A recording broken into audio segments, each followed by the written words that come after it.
Ito na, yung OA na singer, yung OA na komedyante, yung OA na composer, yung OA na host.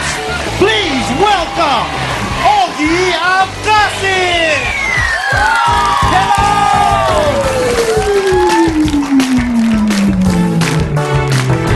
Happy ka dito mula Lunes hanggang Linggo. Happy ka dito, tuloy-tuloy ang serbisyo. Happy ka dito,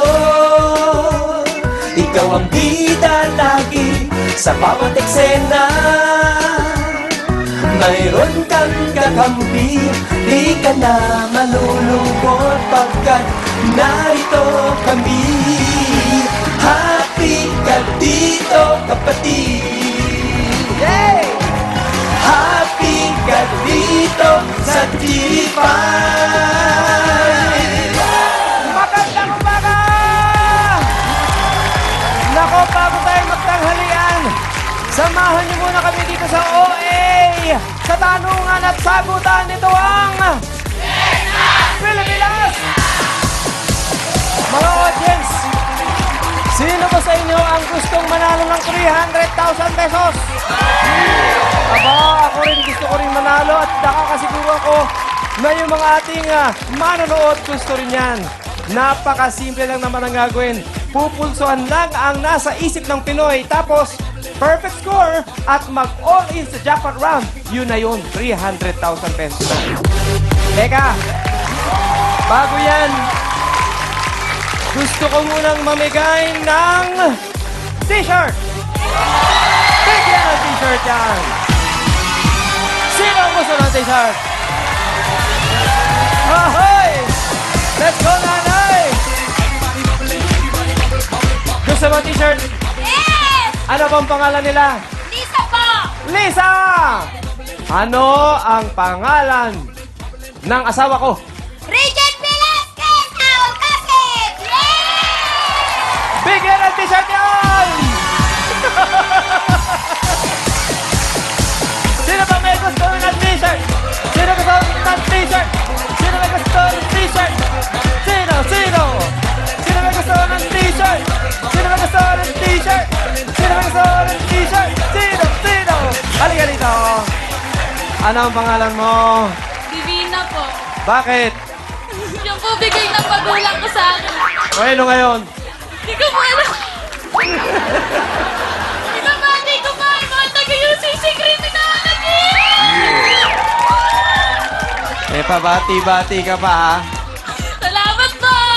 Ano ang pangalan ng anak ng asawa ko? Nate po, baby Nate Alcasi! Bigyan ng t-shirt niya! Okay. Salamat po! Umpisahan na natin ang saya ngayong umaga with our fourth contestant! Palakpakan po natin si Ramel Briones, si Arlene Palma, si Jane Herman, Eric Laurel. Magandang morning po sa inyong apat. Hello, Ramel. Yes, hello, Ogie. Good morning. Good morning, Ramel. Anong atin? Dito ako sa Antipolo. Bali, may karinderya ako. Ayun. Pagka nanalo ako, papalakihin ko pa yung karinderya ko. Gagawin kong restaurant. Aba, kita mo nga naman ano. Ano bang masarap mong putahe dyan, Ramel? Sa pangumaga, yung mga spaghetti, pansit. Tapos sa tanghalian naman, meron akong mga adobo, ganyan. May arroz caldo ka ba? Meron din, goto. Ay, paborito ko yan. Pag nanalo ka, padala mo ako arroz caldo, ha? O ba? De-deliver ko sa'yo. O, sige. Maraming Free salamat, delivery. Ramel Briones ng Mayamot. Palakpakan natin si Arlene. Magandang umaga sa'yo, Arlene. How are you? Okay naman po kasi pag Kuya Ogie. Anong atin, Arlene? Pambinyag po ng anak ko, Kuya Ogie. Aba, ilang taon na ba yung anak mo? At 3 months po. 3 months. Nasaan si Mister? Ito po, nakaupo lang. Nakaupo lang. Kaupo-upo lang. Ano ba ang pangalan ng anak mo? Dali Grace po. Danny Grace! Nako, sige, pag-pray natin na mabinyagan na si Danny Grace. Sige po. Thank you. Alright. Palakpakan natin si Jane Herman. Hello po, Ogie! Kamusta ka, po? Jane? Ay, mabuti ako. Ikaw, kamusta ka? Ito po, malusog na malusog pa rin po. Aba, tumitilaok pa yung manok sa inyo, ah. Oo nga po. Malapit na bang... Sinyalis ng isang maganda at makinang na umaga. Ayan. Sa'yo ba yung manok na yan? Sa kapitbahay po. Ah, sa kapitbahay. Jane, anong atin? Kuya Ogie, sumali ako dito alang-alang po sa aking kapatid na almost 5 years kong hinanap. And nang matagpuan ko po siya is bumulat lang po niya from coma. And kaya ako sumali para sa kanya po ang laban na ito. So, kakamulat lang ng kapatid mo after 5 years. Yes po. Wow, praise God. Ang galing naman, ano? Kamusta siya? Even, eto po, ngayon po meron po siyang baby. 3 months na po ngayon. Ang problema namin is nagkaroon siya ng pagkabingi, matinding pagkabingi. Oo. So yun po yung paggagamitan ko ng mapapanalunan ko dito sa Let's Ask Pilipinas. Thank you sa pag-share mo. Enjoy mo yung game, ha? Yes po. Alright. Palakpakan natin si Eric Laurel. Hello po. Anong atin, Eric? Sumali sa mga contestant ko po. Magpatalo na po kayo dahil para sa mga anak ko to at saka sa small business po namin. Ano ba yan? Nananakot ka ba o humihiling? Pareho. Eric, ano ba ang dala mo? Ano ba ang dala mong galing? Yung misis ko po, pareho tayo. Magaling kumanta yung misis natin. Aba, mamaya dapat masampulan natin yung misis mo. Sige po. Alright, ready na ba kayo apat? Ready na po. Oras na para magpakitang gilas dito sa Let's Ask Pilipinas. Galingan ninyong magpulso ng Pinoy dahil hanggang 3 questions, isa sa inyo ang hindi na natin makakasama. All the best sa inyong apat. Umpisaan na natin ang laro with question number 1 worth 2,000 pesos. Ang dalawang posibleng sagot ay maupo sa rocking chair, mangganchilyo. Ang tanong, ayon sa ating mga kababayan, ito ang madalas pampalipas oras ng mga lola. Pakitaas lang po ang mga sagot. Pakitaas lang po. Tanungin natin si Ramel. Ang sagot ko po ay paupo sa rocking chair. Kasi po ito po yung madalas na gustong gawin ng mga matatanda at saka mga lolo't lola natin. Thank you, Ramel. Arlene. Ang sagot ko po ay rocking chair. Bakit po? Mas gusto ko ng matatanda na nakaupo sila dito at saka mas nare-relax po sila. Salamat, Arlene. Jane. Ito po, Kuya Ogie. Maupo sa rocking chair. Bakit po yan, Jane? Marami ako dito ng kapitbahay na matatanda kasi katapat namin home for the aged. Nakikita ko sila laging nagra-rocking chair. May basis ka pala, Jane. Thank you, Jane. Eric. Ito po sagot ko. Maupo sa rocking chair. Alright. Ang sagot ng Taas Pilipinas. Maupo sa rocking chair, 60%. Tama kayong apat. Here is question number 2 na nagkakahalaga ng 3,000 pesos. Ang mga posibleng tamang sagot, high heel, high slit ng palda. At ang tanong, sa pananaw ng guys, alin ang mas nakakadagdag sa sex appeal ng isang babae? Pakitaas lang po mga sagot. Tanongin natin si Arlene. At sa akin po, high heels. Bakit? Gusto po yan ng mga babae at saka mas ma-appeal po sila pagka nakasuot po sila ng high heels. Thank you, Arlene. Eric. High slit. Oh, high slit. Panta. High slit. Ano po yung gusto ko sa asawa ko? Oh, talaga ba sa asawa mo, ha? Mag-iingat ka. Baka ano, pag nakakita ka ng high slit, ikaw ang ma-high slit dyan. Jane! Yes po, Kuya Ogie. Ang sagot ko po ay high heels. Bakit po high heels? Kapag ako po kasi nagsusuot ng high heels, sumisexy po ang aking paglalakad. Thank you, Miss Jane. Ramel? Ogie, ang sagot ko ay high slit ng palda.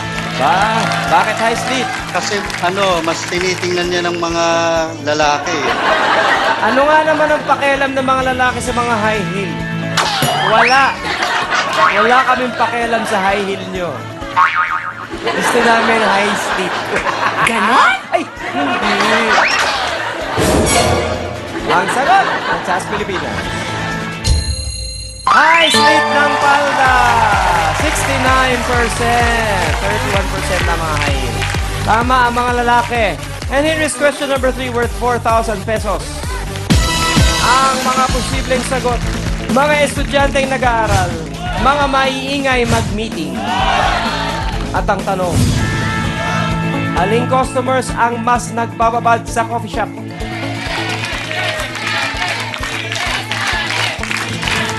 Tanungin natin si Jane. Biyog, ang sagot ko ay mga estudyanteng mag-aaral. Okay.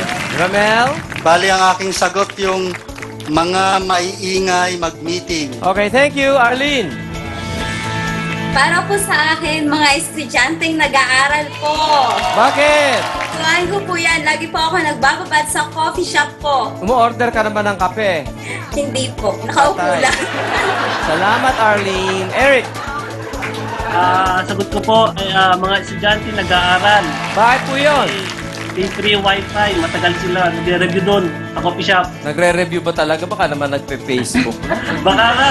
Alright, ang sagot ng SAS Pilipinas. Mga maingay mag-meeting, 52%. Tama si Ramel. Si Ramel ay pasok na sa next round. At si Eric. Okay, si Arlene ngayon at si Jane ay mag-agad-agad challenge. Arlene at Jane, pakitaas lang po ang inyong mga kamay.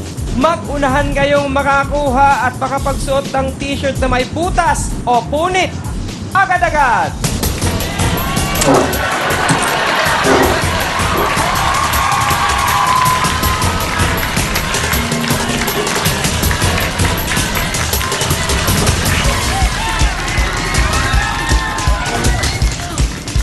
Arlene, congratulations!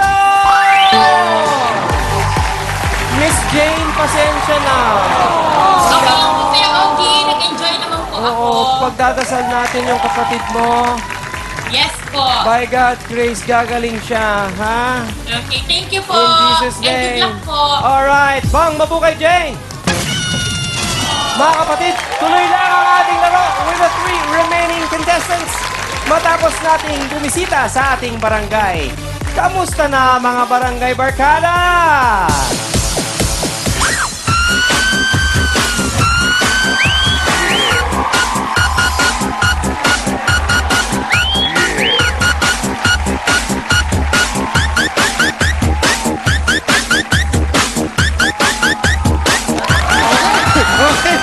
Yes! Palangwalan natin ang Barangay Santa Cruz! Palakpak! Pasig City! Magandang umaga sa iyo, Ogie the Pogi! Hi, Kuya Ogie! Kuya Ogie! Ito po ang Let's Ask Barangay na Let's Ask Pilipinas! Nandito po kami ngayon sa Barangay Santa Cruz, Pasig City! Ready na ba kayong manalo ng 10,000 pesos? Ready na sila. Ito na ang Okay. una nating manlalaro. Okay, sino kaya yung maswerte na yan?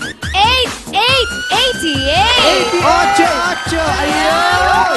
Okay! 109! 109! 109! Yun! Oy! Konti ko pa ako madaganan na. Susunod na number ay...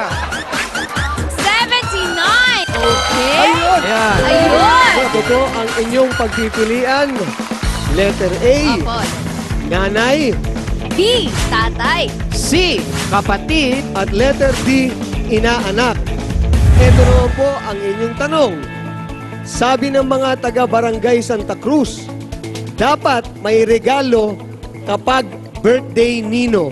O, tignan natin kung ano mga kasagutan nila. Ang sabi ni Catherine, letter A, Letter A. nanay. Nanay. Okay. Ang sabi naman ni Tali, letter A din. Oh, nanay. Nanay naman.